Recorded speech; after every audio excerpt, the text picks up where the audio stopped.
Greetings everyone and welcome to my channel. If you're new here, welcome. I appreciate you. And if you're back, I appreciate you coming back. I appreciate you supporting my channel. If you don't mind, if you haven't already, click that subscribe button, the bell so you can be notified, and click that like button. It helps YouTube send my videos out there for more people to see them. And I really appreciate it, and it helps me out a lot, along with all the creators. That's what we need, okay? Don't forget to share my videos. Leave me comments. Let me know what you think about my videos, and so I know if you want me to keep doing them or not, okay? So, all right. So, as I promised from the last video, today's is going to be laid out actual ritual, okay? Instead of just telling how to do it, it's the actual step-by-step ritual of how to hallow the compass. Okay, so for you that are interested in this, it's great. If you're not, it's still some information to learn because you may want to at some point in time. So keep watching till the end, all right? Okay, so step one is find a suitable space and the directions. Okay, can't do a compass without knowing your directions, all right? So it's a good idea to have a compass, or, if you got a cell phone, they got apps, that you can download and, to help you out with all of that, okay? Once you have determined your directions, your north, south, east, and west, okay, you can take and mark those directions with something like, a stone, a candle, or some type of offering to the spirits of the different directions, okay? So you want to mark out your directions in your space, just like having little altars, but you're just going to mark them with things, all right? Now, step two is preparing your stain, okay? So you're going to place your stain upright at the north point of your circle. Place any materials needed, okay, for the ritual at the base of the stain. So whatever you're going to be using, all right? If you're going to want to put your wine and cakes there, or whatever your offerings are.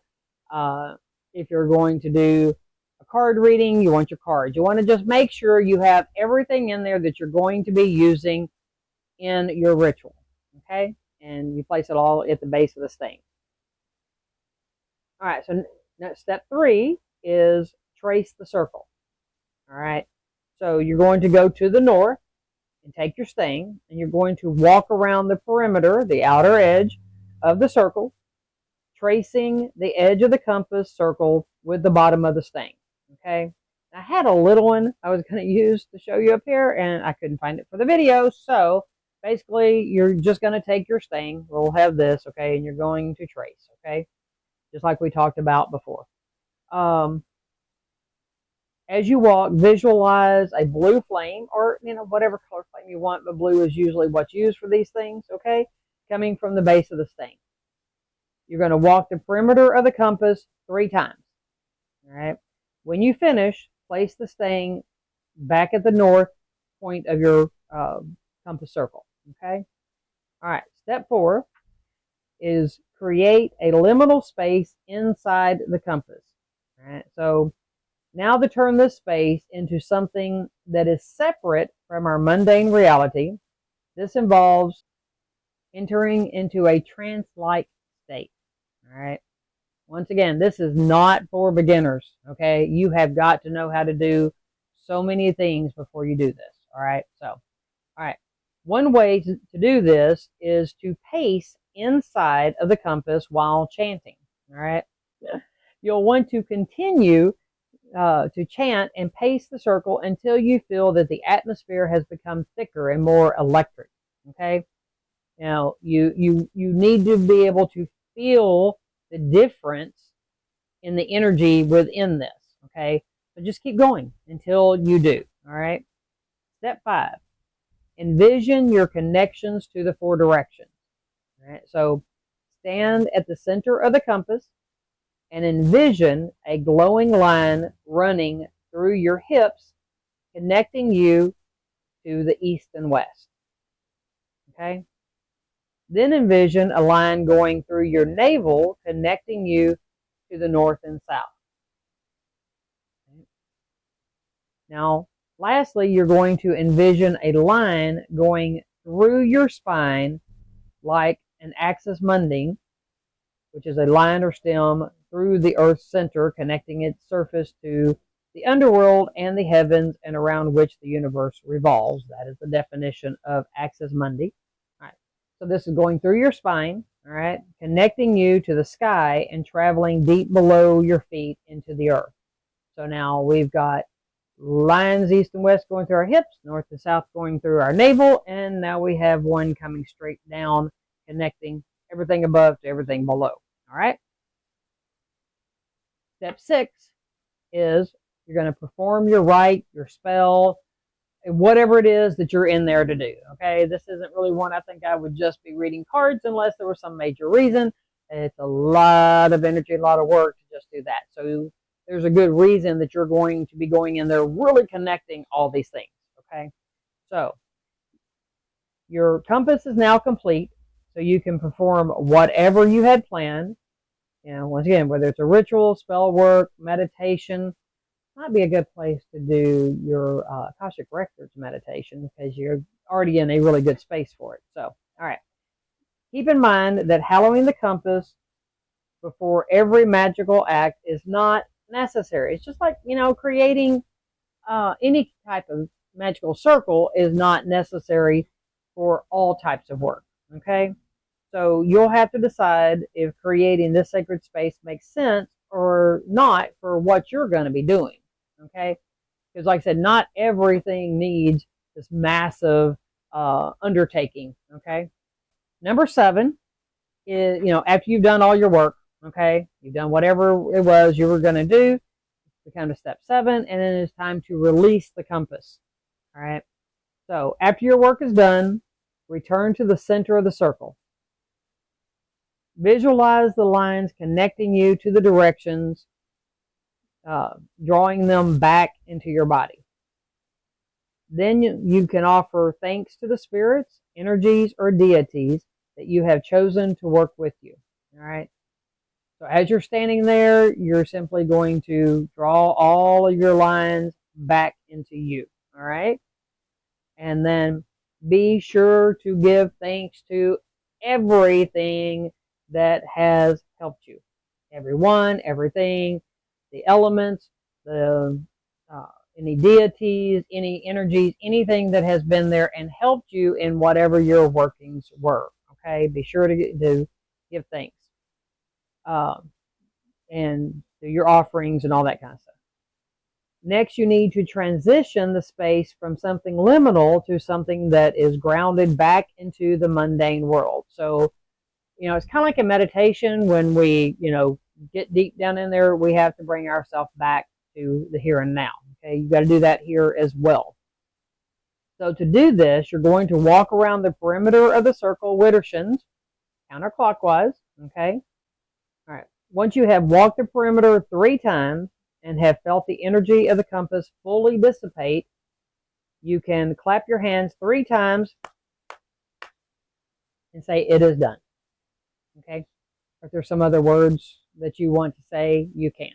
All right.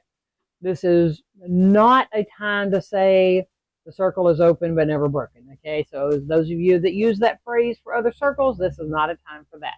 Okay. We're done. All right. It lets everything know that this is no more. We're done. And make sure everybody has gone back to where they belong there. All right. So you can also sweep the area like any other outside circle, like we've talked about before, you know, that's done in public. Okay. You know, you have to choose what works best for you and when. Okay. All of these circles have their place. All right. It just depends on what it is that you're needing or wanting to do at the time. This is not a circle for other people. Okay. The compass is just for you. This is not something you're doing with other people at all. This is a solitary solo thing that you do. All right. So if you're wanting to invite in other people, then you need to create a regular ritual circle. Energy circles, they're really more for you, because if you got other people in there, you're responsible for them and you need the utmost protection. Okay. So you have to decide what it is you're doing. So if you've got a coven or some other group, yeah, y'all don't do the compass thing. All right. Not together. That, this is something where you're connecting. All right. All of you can't stand in the center together. It ain't going to happen. And it's not a safe thing to do, because you got somebody else that maybe their mind is off thinking about something else, and it can cause a problem, because there's really not much protection to these. Okay. So solitary practitioners, or, and it doesn't matter if you're part of a coven or whatever group or a pagan church or whatever. If you're going to do this, you do this by yourself. No spouses, no anything. By yourself. Okay? Be sure that you understand that. That's really, really important. Okay? Can't stress that one enough. So, because when you're doing this is all about you anyway. This is you connecting to the things that you need to connect with. All right? But once again, not for beginners. You don't understand dealing with energies and elements and deities and other, realm spirits. Don't do this, please. Okay? I'm just telling you. It's not for you right now. I mean, you can't ever do it. That just means if you're wanting to do this, you need to get to practicing and learning how to do energy circles and regular circles, ritual circles and stuff. You need to practice those things. Not just read about them, not just watch YouTube videos on it, actually doing them and feeling confident and comfortable with doing it. Okay?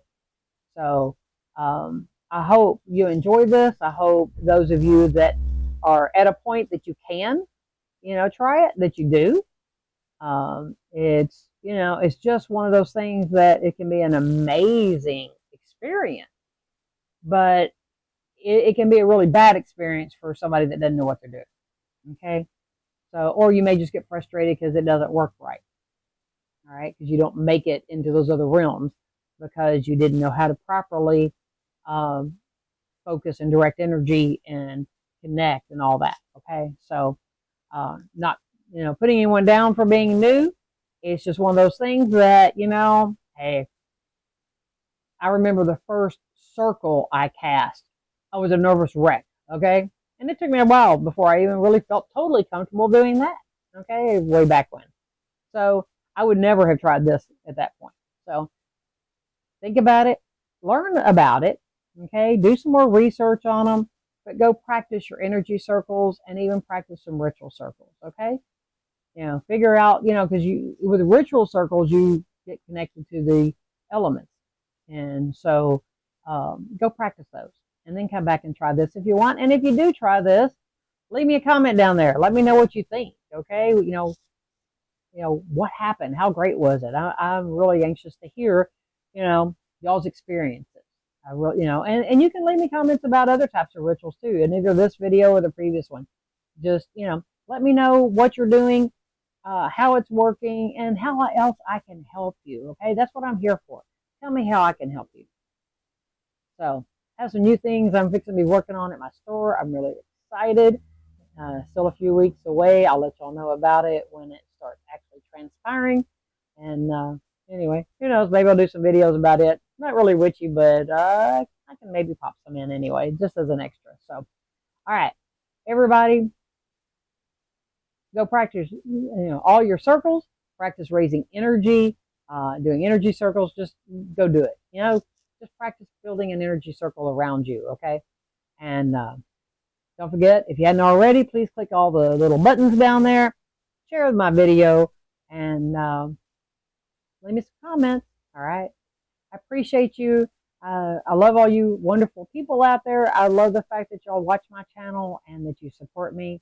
And appreciate everything you do. If you're interested in joining my channel, that helps support me and helps me to buy better equipment and upgrade things, then click the join button, or there is a place in the description where you can just buy me a coffee if you don't want to do a monthly thing. So until the next video, And yes, I'm still trying to work on getting hauls done. I wasn't able to get out here and do any last week because I could not get my building above 40 degrees. So yeah, it was really cold. But anyway, that is also coming soon. So, all right, everybody have a wonderful day. Take care and stay safe and warm wherever you are. And until the next one, blessed be.